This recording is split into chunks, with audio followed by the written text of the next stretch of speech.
Police in Nigeria have confirmed the killing of scores of people during attacks on two villages.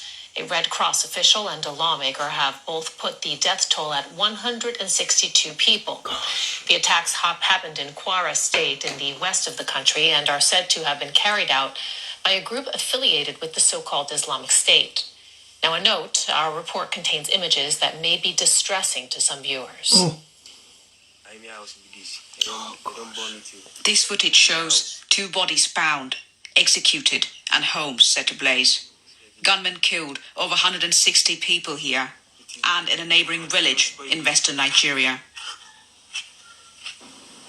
And on the same day, another attack in the country's north. We didn't know the people who raided us. They stormed our house and we heard gunshots. We ran to his shop and they found my son there.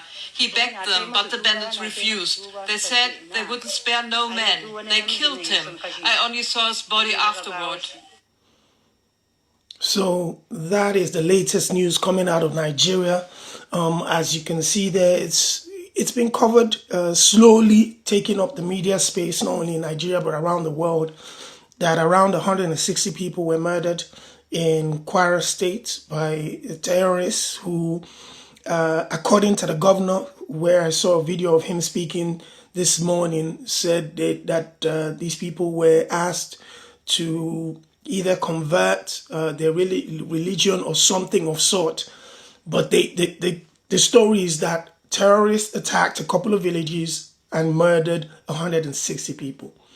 The security in the northern part of Nigeria continues to deteriorate, especially as news like this keep coming out every single time.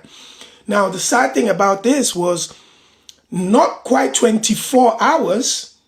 And moving on to Nigeria, the US has put boots on the ground in the African country, which has been grappling with Islamic State terror attacks. And now, to counter the menace, the US has deployed a small military team to Nigeria.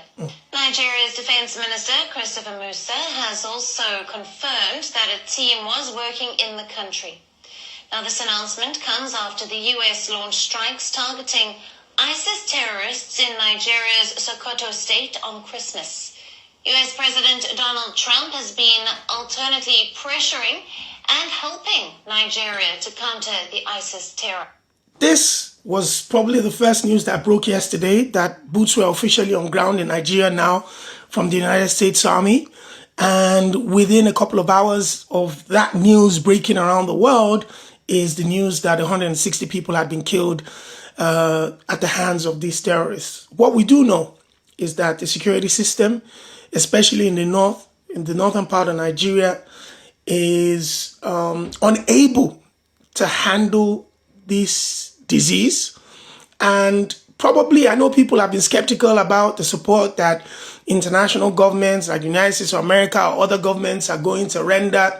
But at this point, my question is, what else can be done?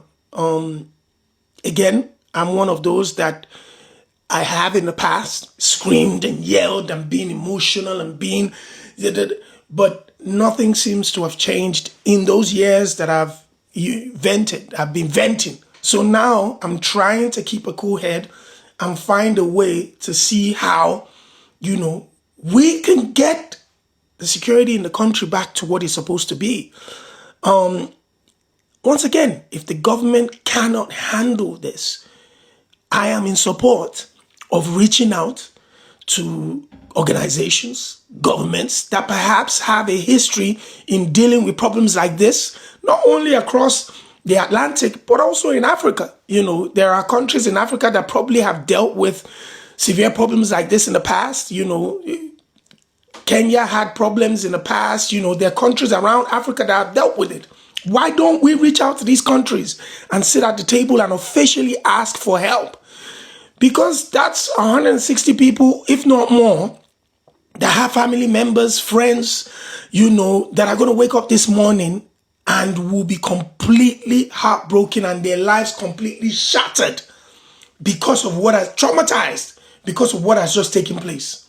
How long are we going to wait for news like this, horrific news and images like this to keep coming out of Nigeria and other parts of Africa before, we act. I know the president of Nigeria has deployed the army into Kwara State and said that they need to go and, protect the people and what's left there. But, with all due respect, that's medicine after death. 160 people have been killed already. Do we need to deploy army around all those sensitive and dangerous areas? Maybe those are the questions that need to be asked. Are the military personnel being paid enough to want to risk their lives in this type of circumstances? Those are questions that we need to ask. Do we have the expertise and the personnel to handle such a situation? Those are the questions that need to be asked. But this cannot continue. This cannot continue, especially when Nigeria has just cropped into the top 10, I think, countries in the world that has contributed high GDP numbers into the global economy. This is what brings it down.